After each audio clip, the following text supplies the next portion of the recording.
नमस्कार. जय श्रीराम. मी बापू शेठ. मंडळी, येत्या विधानसभा निवडणुकीत सर्वच पक्षांच्या सर्वच कार्यकर्त्यांनी एकजुटीने आपल्या नेतृत्वाजवळ ही मागणी करावी की एका कुटुंबातल्या एका सदस्याला तिकीट मिळावं. एक कुटुंब एक पद किंवा एक कुटुंब एक तिकीट नाही, तर एकाच कुटुंबामध्ये खासदारपद, आमदारपद, जिल्हा परिषद, मंत्रीपद असं सगळं होत राहिलं तर सामान्य कार्यकर्त्यांनी करायचं काय? सामान्य कार्यकर्ता हा पक्षासाठी राबतो, घाम गाळतो, आणि त्याला तिकीट कधी मिळणार? ह्या नेते मंडळींना मनाचा मोठेपणा खर्च दाखवावा लागेल आणि त्यांनी कधीतरी असं म्हणावं लागेल की आम्हाला तुम्ही एवढी वर्ष सत्ता उपभोगून दिलीत, आम्ही जे काही आहोत आमदार, खासदार, मंत्री, ते सामान्य कार्यकर्त्याच्या जोरावर, तुमच्या बळावर आहोत. परंतु आता माझ्या घरात तिकीट देण्याऐवजी हे तिकीट एका सामान्य कार्यकर्त्याला. असा मोठेपणा ही मंडळी कधी दाखवू शकेल? मंडळी, ही जी प्रस्थापित मंडळी जी आहे त्यांच्यात प्रत्येकाच्याच घरी खासदारपद, आमदारपद, जिल्हा परिषद, मग काय तर वडील खासदार, मुलगा आमदार, आणखीन पुतण्याला जिल्हा परिषद, भाचीला पंचायत समिती, एका कुटुंबात सगळी पदं. थोडक्यात काय तर घराणेशाही, राजकारणात एवढी घराणेशाही शिरली आहे. आणि सामान्य कार्यकर्ता या सगळ्याला बळी कसा पडतो? सामान्य कार्यकर्ता हे सगळं सहन कसं करतो? हा एक प्रश्न आहे. यांच्यासाठी, पक्षासाठी, नेत्यांसाठी राबणारा कार्यकर्ता, असा कार्यकर्ता आणि कार्यकर्त्यांनी फक्त कायम सतरंज्या उचलायच्या का, खुर्च्या उचलायच्या का, हा विचार नेतृत्व करत नसेल तर ह्या कार्यकर्त्यांनी करणं गरजेचं आहे. सामान्य कार्यकर्त्यांनी हा विचार करायला हवा आणि ह्या बाबतीत एकजूट करायला हवी. उदाहरणार्थ, सामान्य कार्यकर्ता बघा, ऊन नाही, पाऊस नाही, वारा नाही, थंडी नाही, काही बघत नाही. तो खरंच खेड्यापाड्यात प्रवास करून त्यांनी ह्या सगळ्या कार्यकर्त्यांमुळे पक्ष मोठा झालेला असतो आणि पक्षामुळे नेते मोठे झालेले असतात. आपल्या घरादाराकडे सामान्य कार्यकर्त्याचं दुर्लक्ष कायम होतं. मुलाबाळांच्या शिक्षणाकडेही यांचं दुर्लक्ष होतं. हा कार्यकर्ता राबतो आणि नेत्याला आणि पक्षाला मोठ्या करत असतो. ह्याची जाणीव कुठेतरी या नेते मंडळींनी ठेवायला हवी असं मला वाटतं. किती ठेवतात हा प्रश्नच आहे, परंतु ठेवायला हवी हे मात्र खरं आहे. ह्या सामान्य घाम गाळणाऱ्या कार्यकर्त्यांचा विचार नेत्यांनी कधी करायचाच नाही का? त्यांनी असं ठरवलेलंच आहे का की सर्व काही तिकीटं असतील किंवा सर्व काही पदांचे वाटप असतील ते आपल्या घरीच राहावीत, आपल्या मुलाबाळांना, नातवांना, नातींना, भाच्यांना, भाचींना, पुतण्यांना ह्यानंच ती मिळावीत, आपतुसखेनंच मिळावी? की फक्त निवडणुका आल्या की यांना प्रचारासाठी सामान्य कार्यकर्ता लागतो? कारण रात्रंदिवस मेहनत घ्यावी लागते. तो 1 महिना 2 महिन्याचा काळ असतो. त्या काळात सामान्य कार्यकर्ता रात्रंदिवस काम करत असतो, घाम गाळत असतो. मग एक पिढी गेली, निवडणूक हा उमेदवार जिंकतो. कुणा जोरावर जिंकतो? तर सामान्य कार्यकर्त्यांच्या जोरावर तो निवडणूक जिंकत असतो. त्यामुळे मग तिकीट देण्याची जेव्हा वेळ येते, पुन्हा तिकीट प्रस्थापितांचं काय होतं? 2 वेळा, 4 वेळा, 5 वेळा निवडून आले, मंत्री झाले, पदं मिळाली की पुन्हा त्यांना तिकीट द्यायची वेळ येते. तेव्हा नवीन पिढी त्यांना आठवते, आपली मुलं आठवतात, पुन्हा काय आठवतं? नातवंड आठवतात. म्हणजे एक पिढी गेली की दुसरी पिढी, दुसरी गेली की तिसरी पिढी, यांचं पिढीपाठोपाठ पिढी चालू राहतं. आणि सामान्य कार्यकर्ता काय करतो? ह्याच्यासाठी फक्त राबत राहतो. म्हणजे ही राजकारणातली घराणेशाही आहे, ती संपणार केव्हा? ह्यासाठी कार्यकर्त्यांनी उठाव केला पाहिजे. सामान्य कार्यकर्ता जागृत झाला पाहिजे, जागा झाला पाहिजे, त्यांनी विचार केला पाहिजे. हे नेते स्वार्थासाठी, खुर्च्यांसाठी, पदासाठी, सत्तेसाठी भांडत राहणार आणि सामान्य कार्यकर्ते आपसामध्ये झुंजत राहणार. उदाहरणार्थ, ग्रामीण भागामध्ये तर अशी स्थिती आहे, भाऊ एकमेकाचे शत्रू बनलेले आहेत.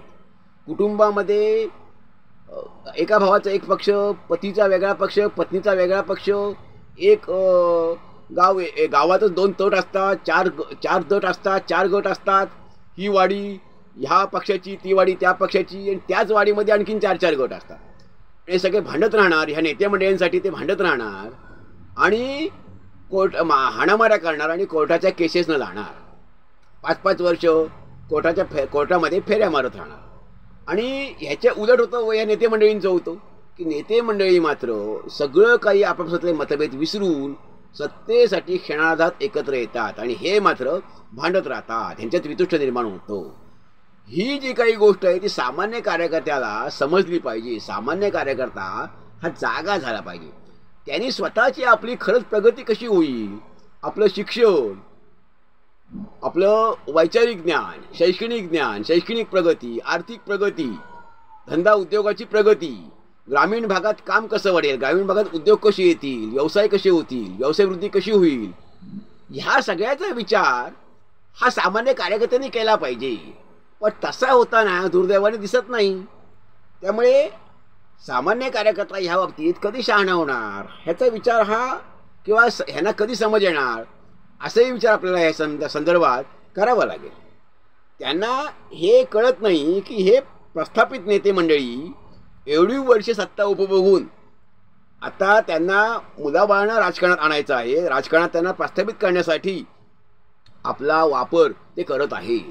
स्वतःच्या मुलाबाळांना आता एवढी वर्ष सत्ता बघून झालेली आहे, तर आता आपल्या मुलाबाळांना सत्तेत प्रस्थापित करण्यासाठी ते आता आपला सामान्य कार्यकर्त्याचा वापर करत आहे. सामान्य कार्यकर्त्याला कधी कळणार?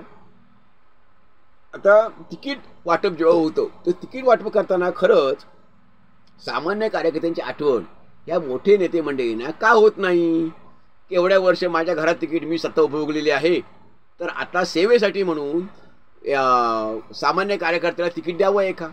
तो खरोखर त्याची योग्यता आहे, प्रामाणिक आहे, चांगला आहे, धडपडणारा आहे, व त्याला आपण संधी द्यावी असं नेत्यांना कधी वाटणार? असा मनाचा मोठेपणा ही नेते मंडळी कधी दाखवणार? मंडळी आता घराण्याशी म्हटलं समजा आपण तर एक पवार किंवा ठाकरे किंवा राणे, विखे पाटील, मुंडे, आणखीनही काय आपल्या बरीचशी नावं घेता येतील समजा. तर ह्या सगळ्यांना असं का वाटत नाही की आपण राजकारणात एवढी सगळी पदं, मान, मराठा, प्रतिष्ठा, सन्मान सगळं काही आपल्याला मिळालं, मग आता ह्यातला काही आता आपल्या वारसांनाच, आपल्या रक्ताच्या वारसांना, मुलामुलींना, नातवंडांनाच आपण ह्या पदावर बसवण्यापेक्षा खरी योग्यता असणाऱ्या एखाद्या प्रामाणिक तरुणीला, कार्यकर्त्याला आपण वारसदार म्हणून नेमावं असं का वाटत नाही? हाही विचार कुठेतरी झाला पाहिजे. एवढा मनाचा मोठेपणा ही मंडळी का दाखवत नाही? तुम्ही योग्यता बघा, योग्यता तपासून घ्या आणि योग्यता असणाऱ्या माणसाला, कार्यकर्त्याला तुम्ही पुढे आणा. मंडळी या बाबतीत आपल्याला निश्चितपणे नावं घ्यावी लागतील की अटल बिहारी वाजपेयी, लालकृष्ण अडवाणी, बॅरिस्टर नाथपै, मधु दंडवते, जयप्रकाश नारायण, बॅरिस्टर मोहन धारिया, यशवंतराव चव्हाण, मधुकरराव चौधरी, ही मंडळी जी होती खऱ्या अर्थाने मोठी मंडळी होती. विचारांनी, आचारांनी, कर्तृत्वानी, नीतिमत्तेने ही खूप मोठी मंडळी होती. ह्या मंडळींनी राजकारणात घराणेशाही आणली नाही. ही मंडळी एवढी मोठी होती, एवढी थोर होती आणि एवढ्या मोठमोठ्या पदांवर होती की ह्यांनी म्हटलं असतं त्यांच्या मुलामुलींना, पुतण्यांना, भाच्यांना त्यांनी राजकारणात आणून प्रस्थापित करू शकले असते, पण त्यांनी ते केलं नाही. त्यांच्या मनात हा विचार आला नाही, त्यांच्या मनाला हा विचार शिवला नाही. ह्याचं कारण का? ते सत्तेसाठी, पदासाठी राजकारणात आलेले नव्हते, तर सेवेसाठी, जनतेच्या सेवेसाठी हे लोक, जनकल्याणासाठी हे लोक राजकारणात आलेले होते. राजकारण हे त्यांना, सेवेसाठी राजकारण हे त्यांना माध्यम पाहिजे होतं आणि म्हणून ही थोर मंडळी राजकारणात आलेली होती. आणि म्हणून यांनी कुणीही यापैकी कुणीही अडवाणी, अटलजी, दंडवते, नाथपै, यशवंतराव, मोहन धारिया यांनी आपल्या कुणाला मुलामुलींना राजकारणात आणलं नाही, नातेवाईकांना राजकारणात आणलं नाही. कारण राजकारण हा त्यांनी व्यवसाय किंवा हे कधी मानलंच नाही. परंतु त्यामुळे ह्या मंडळींनी मात्र सामान्य माणसांसमोर, सामान्य कार्यकर्त्यांसमोर, राष्ट्रासमोर, समाजासमोर मोठा एक आदर्श उभा केला आहे. त्यामुळेच ही मंडळी सर्वार्थाने महान ठरते आणि महान ठरत राहील. आपल्या सर्वांनाच ती वंदनीय पूजनीय सतत असणार आहे. मंडळी, आपल्याला काय वाटतं, या प्रस्थापित मंडळींनी पद आणि तिकिटे वाटताना, तिकीट देताना कायमच आपल्या फक्त मुलाबाळांचा विचार करावा का? सामान्य कार्यकर्त्यांचा विचार कधी करूच नये का?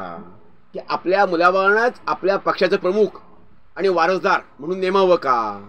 वारस ठरवावं का? दुसऱ्या कोणा सामान्य कार्यकर्त्याला त्याची योग्यता आहे तर त्याला वारसदार नेमू नये का?